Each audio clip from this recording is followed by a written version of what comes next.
Hey guys, Dave here. I think all of us at one time or another have thought about questions of eternity. We've wondered, am I going to go to heaven? And how can I know for sure that that's where I'm going to go?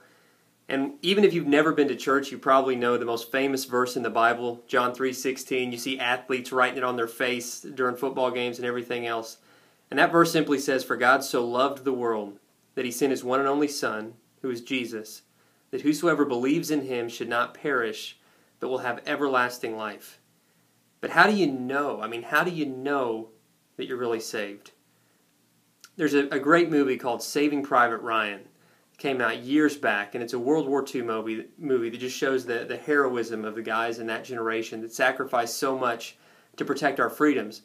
And the storyline of the movie is basically this elite group of soldiers is going in to rescue this one guy, Private Ryan. And at the end of that movie, Private Ryan is finally rescued. He's saved. But the army captain who's leading the charge to save him is fatally wounded in that battle. And so this young private is looking now at this man who's dying, who's given his life to save him. And that captain, with his final words, looks at this young private and says, "Earn this. Earn this." And then he dies. And the scene flashes forward at least 50 years, and now Private Ryan is an old man standing at the grave of that captain. And you can tell he's been haunted by those words his entire life. Earn this. And he starts pleading with the grave for peace. He said, "I've tried to be a good dad. I've tried to be a good husband. I've tried to do everything I could to earn it." And he looked at his wife who was there with him and said, "Tell me that I've lived a good life." But you can just see there's never been peace in him because he was told to earn something that he could never possibly earn. Jesus Christ came to this earth and died on a cross in your place and my place to save us, to take a penalty for our sin that was really meant for us. And with his final words, he did not look down at us and say, "Now you better earn this," because he knew there was no way we possibly could. And he would never put that burden upon us.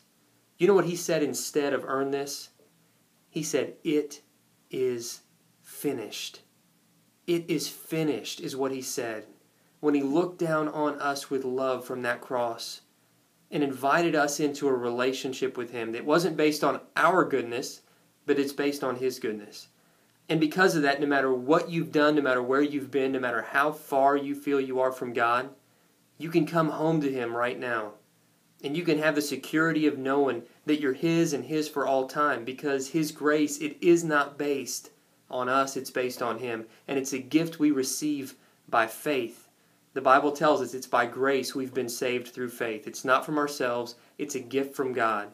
And then just to drive that point home, the Bible said it's not by our works, it's not by what we do. So no one can boast, none of us can brag, we're all in the same boat, we all have the same desperate need for a Savior. And he offers that grace so freely.